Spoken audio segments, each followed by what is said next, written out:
해오름교회 성도 여러분 안녕하십니까? 서상배 목사입니다. 오늘은 사도행전 23장 1절에서 10절 말씀으로 선한 양심으로 하나님을 섬기다 라는 제목으로 말씀을 전하겠습니다.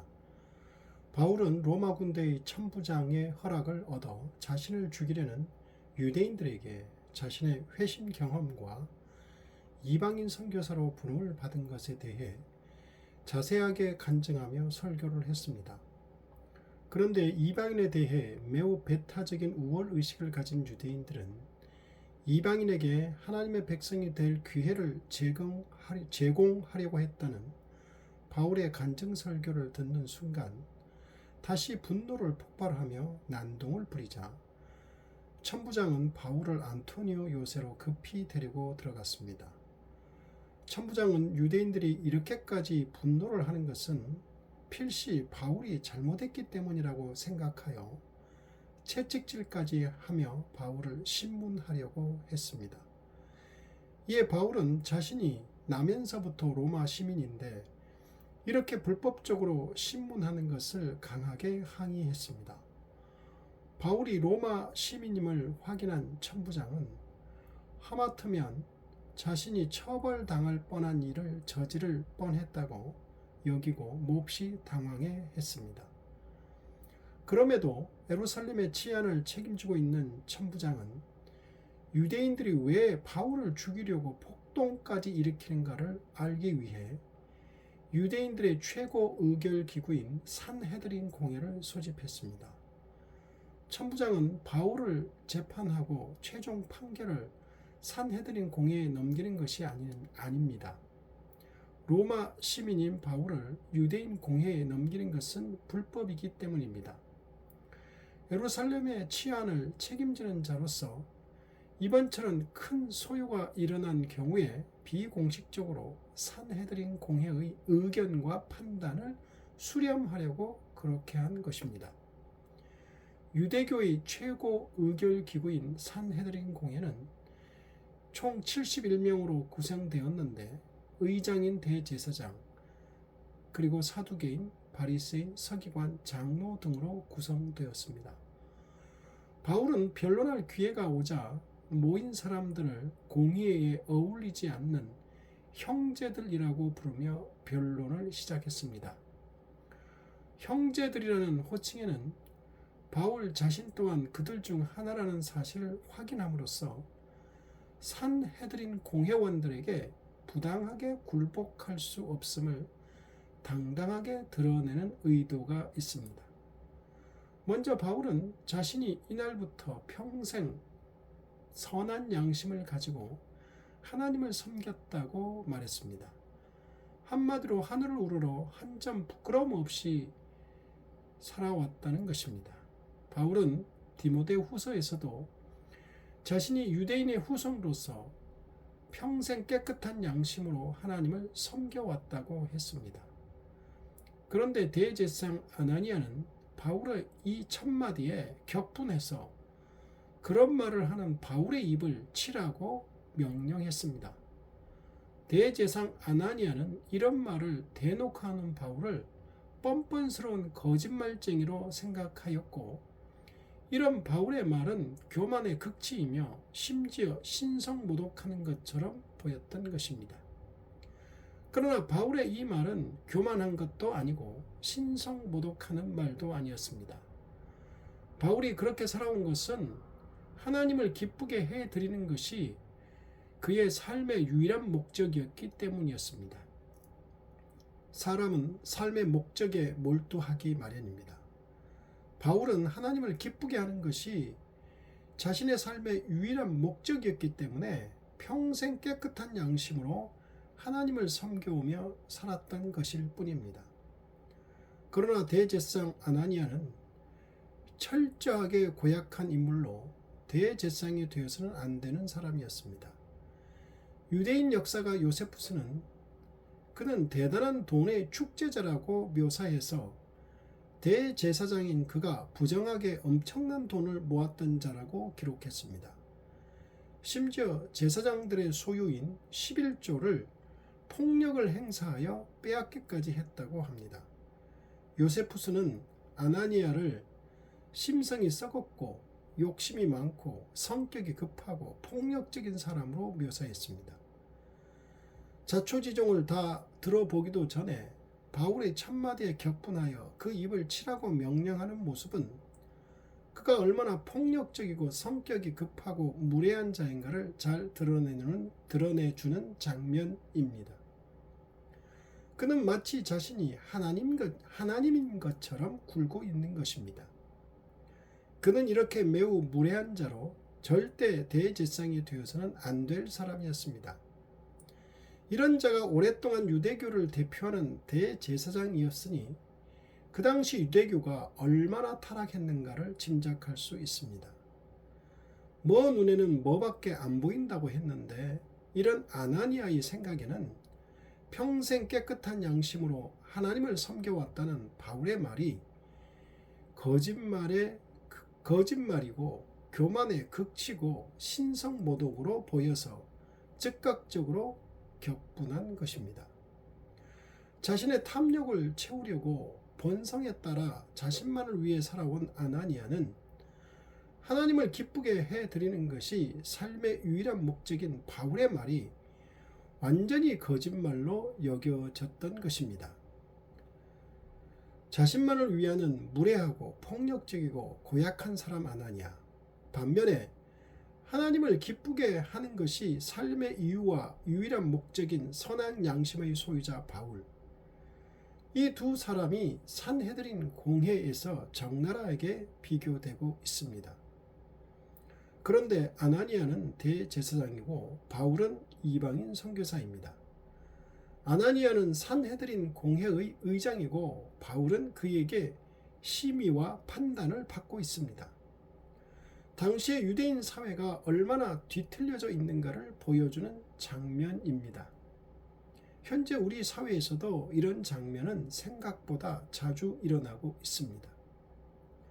그렇지만 평생 깨끗한 양심으로 하나님을 섬겨왔고 하나님을 기쁘시게 하는 것이 삶의 유일한 목적이라는 바울의 말이 그리스도인인 우리에게도 멀게만 느껴져서는 안 됩니다. 하늘을 우러러 한 점 부끄러움 없는 삶을 갈망했던 시인의 마음을 가져야 합니다.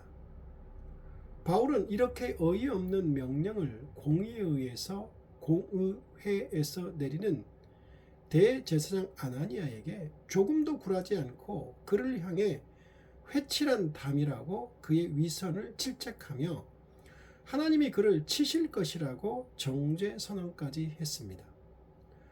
바울이 이렇게 냉혹하게 정죄하는 이유는 다음과 같습니다.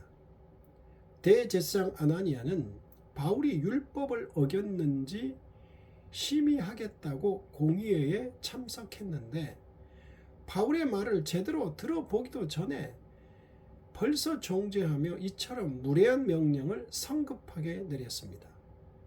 설령 바울의 입을 치더라도 변론을 다 듣고 공회원들이 함께 심의한 후에 해야지 심의는 고사하고 바울이 말을 제대로 하기도 전에 이런 명령을 내리는 것은 그 자체로 율법을 어기는 행위이기 때문입니다.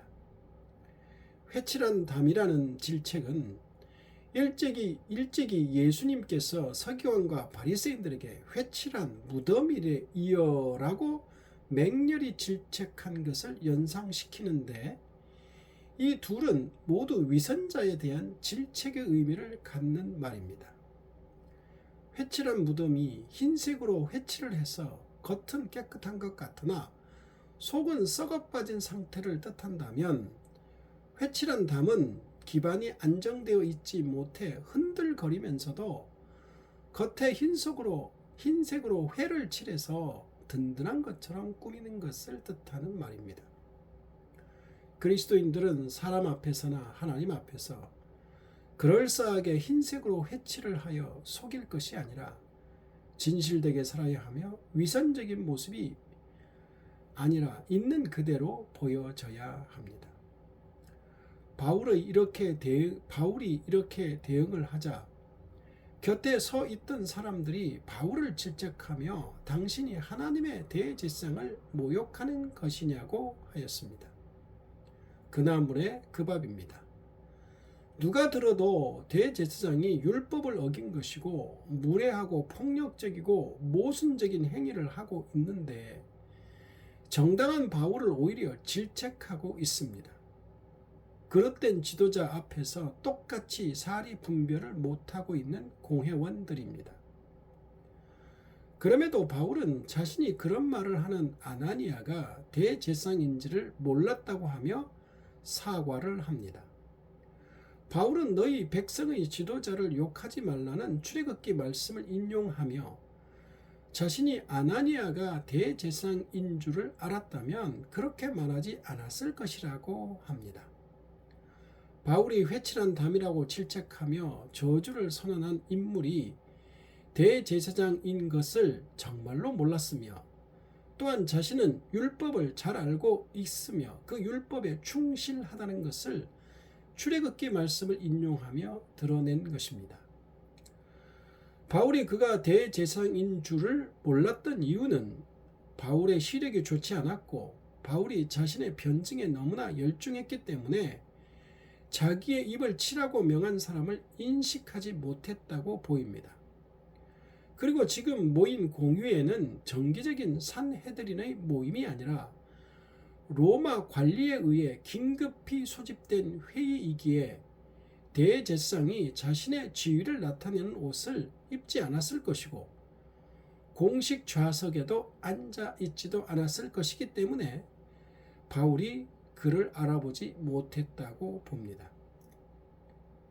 그런데 하나님이 너를 치시리로다는 바울의 말은 불과 10년 사이에 실현되었습니다. 유대인 역사가 요세푸스의 기록에 따르면 유대인들이 로마 제국에 저항하여 전쟁을 일으켰을 때 유대인들이 대제사장 아나니아를 로마에 충성한 매국노로 낙인 찍고 그의 집을 불태웠다고 합니다. 그때 아나니아는 헤롯의 궁으로 도피했지만 그곳에서 살해당했다고 합니다.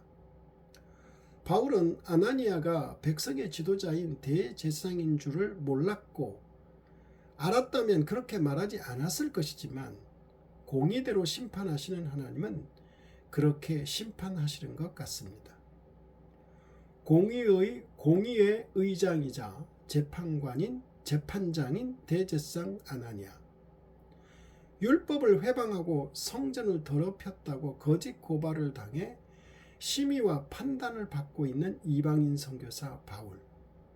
오늘 본문은 이 두 사람을 선명하게 비교 대조하고 있습니다. 상반되는 삶의 이유와 목적, 그리고 그에 따르는 삶의 태도가 적나라하게 비교 대조되고 있습니다. 그리고 설교자인 저는 요세푸스라는 역사가의 기록을 통해 하나님께서 두 사람을 어떻게 대하시는가를 살펴보기도 했습니다. 우리는 자신의 삶의 이유와 목적에 따라 위치와 입장 그리고 태도가 정해지게 됩니다. 아나니아와 바울이 그랬던 것처럼 말입니다. 누구를 기쁘게 할 것인가가 중요한 삶의 이유와 목적입니다. 자신을 기쁘게 할 것인가? 하나님을 기쁘게 할 것인가? 기도하겠습니다. 하나님 아버지, 우리가 사는 이유와 목적을 하나님의 말씀, 성경 말씀대로 깨닫고 결정할 수 있는 은혜를 베풀어 주옵소서. 누구를 기쁘게 하는 삶의 목적으로 살 것인가? 나를 기쁘게 할 것인가? 하나님을 기쁘게 할 것인가? 잘 생각하고 판단하고 결정하게 하옵소서. 예수님 이름으로 기도드립니다. 아멘.